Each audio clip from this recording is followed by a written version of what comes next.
ഇന്നത്തെ ലോക്കൽ ഫോക്കസിൽ നമ്മൾ കടന്നു ചെല്ലാൻ പോകുന്നത് ഇടുക്കിയിലേക്കാണ്. വന്യമൃഗശല്യം മാത്രമല്ല, ഭൂപ്രശ്നങ്ങൾ മൂലം വലിയ പ്രതിസന്ധി നേരിടുന്നവരാണ് ഇടുക്കി ചിന്നക്കനാൽ നിവാസികൾ. റവന്യൂ വകുപ്പ് പൊസഷൻ സർട്ടിഫിക്കറ്റ് നൽകാത്തതുകൊണ്ട് സർക്കാർ പദ്ധതിയിൽ ലഭിച്ച വീടുകൾ പോലും നിർമ്മിക്കാൻ കഴിയാത്തവരുണ്ട്. 7 പതിറ്റാണ്ട് മുമ്പ് കുടിയേറിയ കർഷക ജനതയ്ക്കാണ് സർക്കാർ പദ്ധതിയിൽ അവകാശപ്പെട്ട വീട് വെക്കാൻ പോലും അനുമതിയില്ലാത്തത്. നമുക്ക് കണ്ടുവരാം എന്താണ് അവിടുത്തെ കാഴ്ച.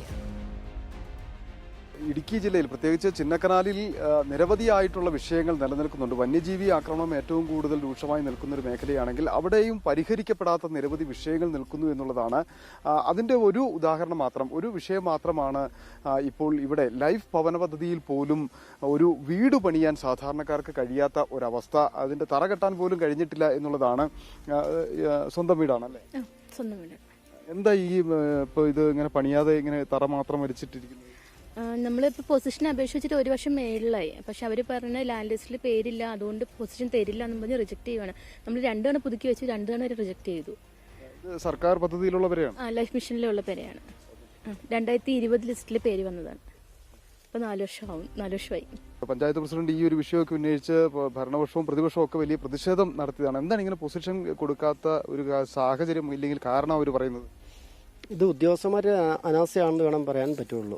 ഇപ്പോൾ ഈ സുജിമോൾ പറഞ്ഞതുപോലെ സുജിമോളുടെ വീടിന് ചുറ്റും ഇരിക്കുന്ന വീടുകൾക്കെല്ലാം 10 വർഷം മുതൽ 15 വർഷം പഴക്കമുള്ള വീടുകളാണ്. എല്ലാത്തിനും പൊസിഷൻ കിട്ടി ലോൺ വീട് മേടിച്ചതാണ്. സുജിമോൾ ഇവിടെ അപേക്ഷ കൊണ്ട് കൊടുത്തിട്ട് 4 വർഷമായിട്ടുണ്ടെങ്കിൽ ഇതുവരെ സുജിമോൾക്ക് ലാൻഡ് രജിസ്ട്രി പേരില്ല എന്നും പറഞ്ഞ് തള്ളുകയാണ്. അതോടൊപ്പം അഴകമ്മയ്ക്കും അതേ സ്ഥിതി തന്നെയാണ്.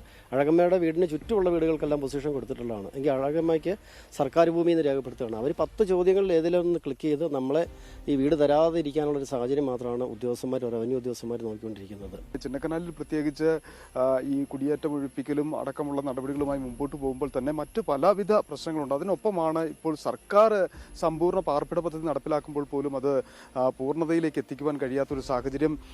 അതിനെതിരെ ഇവിടെ ഭൂസംരക്ഷണ സമിതി അടക്കം രൂപീകരിച്ച് വലിയ രീതിയിലുള്ള പ്രതിഷേധങ്ങളും നടന്നു വരികയായിരുന്നു. ഈ അടുത്ത കാലത്താണ് ഒരു വലിയ സമരം അവസാനിച്ചത്. അതെ, 64 ദിവസം റിലേ സമരം നടത്തി നോക്കി. പക്ഷേ യാതൊരുവിധം നമ്മളെ ഈ നാട്ടിലെ ജനങ്ങൾക്ക് വേണ്ടിയിട്ട് യാതൊന്നും സർക്കാരാണെങ്കിലും ഉദ്യോഗസ്ഥ മേഖലയിൽ നിന്നാണെങ്കിലും യാതൊരുവിധ സഹകരണം ഇല്ലാത്തൊരവസ്ഥ ഇപ്പോഴും നിലനിൽക്കുന്നത്. ഇത് ഇവിടെ സംഘടനത്തിന് മാത്രം പ്രശ്നമല്ല, ചിന്നക്കനാലിൻ്റെ ഒട്ടുമുക്കാൽ ഭാഗങ്ങളും, അതായത് ബീൽറാവ്, തിരിയൂര്, സിംഗണ്ടം, പിന്നെ മുത്തമ്മ കോളനി, ഇങ്ങനെ ഏരിയ മൊത്തം ഇവിടെയുള്ള കുടിയേറ്റ കർഷകർക്ക് പട്ടയം കൊടുത്താലല്ലേ പട്ടയം ഉണ്ടാവുള്ളൂ. പട്ടയമില്ലെങ്കിൽ ഇപ്പോൾ പൊസിഷനും ഇല്ല. അതോടൊപ്പം തന്നെ ഇനി കാലവർഷം ആരംഭിച്ചു കഴിഞ്ഞാൽ ഈ സുജിമോളെ പോലുള്ളവരൊക്കെ എങ്ങനെ ഇവിടെ കിടന്ന് പൊറുക്കുന്നുള്ളത് അറിയത്തില്ല. ഗവൺമെന്റ് ഇതിനെ ഈ 3 സെന്റിനെങ്കിലും പൊസിഷൻ കൊടുത്ത് അവർക്ക് വീട് വെക്കുന്നതിനുള്ള സൗകര്യങ്ങൾ ഒരു 10 വർഷം മുമ്പ് മുതലേ കൊടുക്കേണ്ടതാണ്. മറ്റ് നിർമ്മാണ പ്രവർത്തനങ്ങൾ, ഇത്രയും നിയന്ത്രണങ്ങളൊക്കെ നടക്കുമ്പോൾ പോലും മറ്റ് നിർമ്മാണ പ്രവർത്തനങ്ങൾ ഇവിടെ നടക്കുന്നുണ്ട് അല്ലേ? ചിന്നക്കനാൽ പഞ്ചായത്തിനെ സംബന്ധിച്ച് ഇപ്പോൾ കാശുള്ളവർക്ക് അല്ലെങ്കിൽ റിസോർട്ട് പോലുള്ള വൻ നിർമ്മാണ പ്രവർത്തനങ്ങൾക്ക് അനുമതി ലഭിക്കുകയും എന്നാൽ സാധാരണക്കാരന് ലൈഫ് ഭവന പദ്ധതിയിൽ ഒരു 400 സ്ക്വയർ ഫീറ്റിൻ്റെ വീട് പോലും നിർമ്മിക്കാൻ സാധിക്കാത്ത തരത്തിലുള്ള നിയമ വ്യവസ്ഥയുമായിട്ടാണ് റവന്യൂ വകുപ്പ് വരുന്നത്. അതോടൊപ്പം തന്നെ ഇവിടുത്തെ ആളുകളെ 1930 കാലഘട്ടത്തിൽ കുടിയേറ്റം നടന്ന മേഖലയിൽ ഞങ്ങളുടെ പേരുകൾ ലാൻഡ് രജിസ്റ്ററിലില്ല എന്ന കാരണത്താൽ തന്നെ ബഹുമാനപ്പെട്ട ഹൈക്കോടതി മുമ്പാകെ ഞങ്ങളെ കയ്യേറ്റക്കാരായി ചിത്രീകരിച്ചുകൊണ്ട് റവന്യൂ വകുപ്പിൽ നിന്ന് രേഖാമൂലം റിപ്പോർട്ടുകൾ പോവുകയും ആ റിപ്പോർട്ടിന്റെ അടിസ്ഥാനത്തിൽ ഇപ്പോൾ 24ഓളം കുടുംബങ്ങൾ കുടിയൊഴിപ്പിക്കപ്പെടുകയും ചെയ്തിട്ടുണ്ട്. എന്താ ഈ ഉത്തരവ്? ഇത് ലൈഫ് ഭവന നിർമ്മാണ പദ്ധതിക്ക് എൻ്റെ വീട് വാസയോഗ്യമല്ല എന്ന് പഞ്ചായത്തിലെ ഓവർസീവറും അസിസ്റ്റന്റ് എഞ്ചിനീയറിംഗ് എഴുതി തന്ന പേപ്പറാണ് വീട് വന്ന് പരിശോധിച്ചിട്ട്.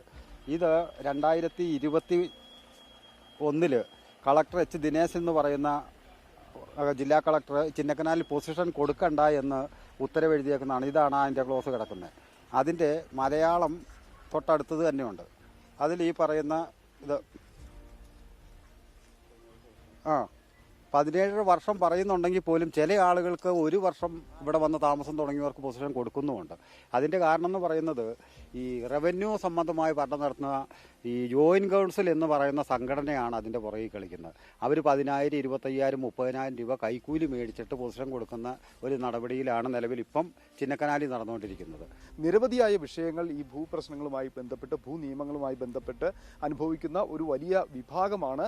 70-80 വർഷത്തോളമായി ഇവിടെ താമസിക്കുന്ന ആളുകളാണ് എന്നുള്ളത് കൂടെ ഏറ്റവും പ്രധാനമായി നമ്മൾ കാണേണ്ടതാണ്. സർക്കാർ ഇടപെടലല്ലാതെ ഇക്കാര്യത്തിൽ മറ്റൊരു പരിഹാരം ഉണ്ടാകുമെന്ന് നമുക്ക് കരുതാനും കഴിയില്ല. Okay, thank you. സന്ദീപ് രാജാക്കാടാണ് ചിന്നക്കനാലിലെ മനുഷ്യരുടെ അവർ ആവശ്യപ്പെടുന്ന പ്രധാനപ്പെട്ട ഒരു കാര്യം പ്രേക്ഷകരുടെ ഒപ്പം അധികൃതരുടെ ശ്രദ്ധയിലേക്ക് കൊണ്ടുവന്നത്. ഇക്കാര്യത്തിൽ നമ്മുടെ ഫോളോ അപ്പ് ഉണ്ടാകും. ഈ പ്രശ്നം പരിഹരിക്കുന്നതിനായിട്ടുള്ള ഇടപെടലുകളിലേക്ക് അധികൃതർ എത്തുമെന്ന് പ്രതീക്ഷിച്ചുകൊണ്ട് നമ്മൾ എടുക്കുന്നു ഒരു